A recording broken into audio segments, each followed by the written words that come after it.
Hey guys, this is Duckie. I hope you will like the video, and if you do, please make sure to hit that like button below. Hi, this guide will focus on the differences between the normal version of the dungeon and the dimensional trial version, starting from levels 5 and above. If you don't know how this dungeon works in normal mode, make sure to watch the guide that I've prepared for you, which you can find in the description of this video. Few things to keep in mind while doing dimensional trials. They add new mechanics at tiers 3 and 5. After tier 5, the mechanics won't change at all, no matter how high with the levels you go. With each tier unlocked, the minions will get progressively stronger and harder to kill. At tier 7 and 10, additional modifiers will be added to normal minions, which are designed to make the encounters more annoying and time-consuming. Around tier 20, the mechanics start to deal so much damage that even the simplest one will one-shot you. This will force you to come up with cunning strategies to overcome each single one of them. If you want to do dimensional trials to farm runes only, it's enough to know only level 5, as any other higher level will not give you any better rewards. Keep in mind that in dimensional trials you have to actually reach the threshold of killed minions, so you cannot skip them so easily. You can see the progress on the right side with the progress bar.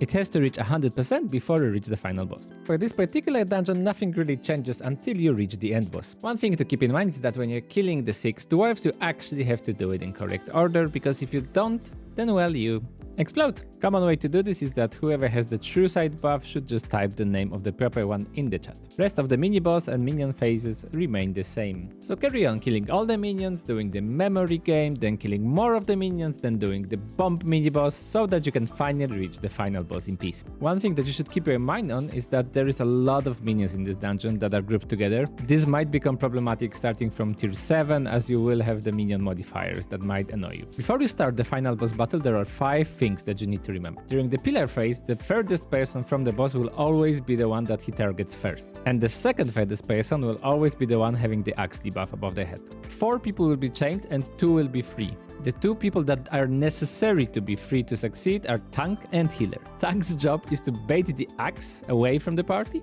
and Healer's job is to, well, keep everyone alive. It is generally a good idea to always have the same person be the furthest and the second furthest from the boss, so that the order doesn't change and the healer and tank know what to do easier. When the boss reaches 90%, the first pillar phase will begin. After all the positions are locked in, the tank needs to run away as far as possible to bait the axe. One very important thing to know is that when you are chained, the further away you are with the chain from the pillar, the more damage you will take. This is why directly after being pulled, you want to move into the chain as close as possible and only move away directly before the boss smashes your quadrant. Another very important thing to know is that after you get free from the chain, you will get stunned for a very long time. This is why the first person needs to pay attention who will be the second person getting hit and needs to run in the opposite direction. Then everyone else just needs to keep going in the same direction. Healer's job, however, is to run to the person that has the damage debuff axe and take it away from them. Then he needs to identify who is the person that will be running away first, run towards them and heal them as they go. Then he needs to do the same thing for the people number 2, 3 and 4. Keeping everyone alive might be a bit tricky, especially on higher tiers, as the damage is significantly increased with each one. You need to make sure that you are running your full support healer build.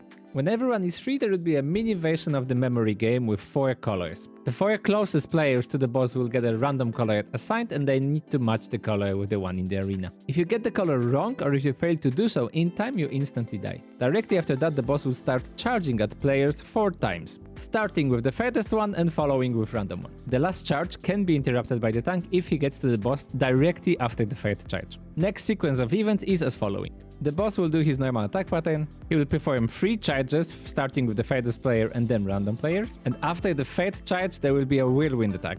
You must make sure to block the whirlwind attack, because if you don't, you get pushed far away and most probably you will die. Then there's another series of normal attack patterns, then again another 3 charges, then another whirlwind attack, and after the 2nd whirlwind attack, another pillar phase will begin, so you need to get in position as quickly as possible. And from this moment everything repeats and there is no new mechanics or interactions. Keep fighting the boss until he is dead and then just enjoy your loot. Happy farming!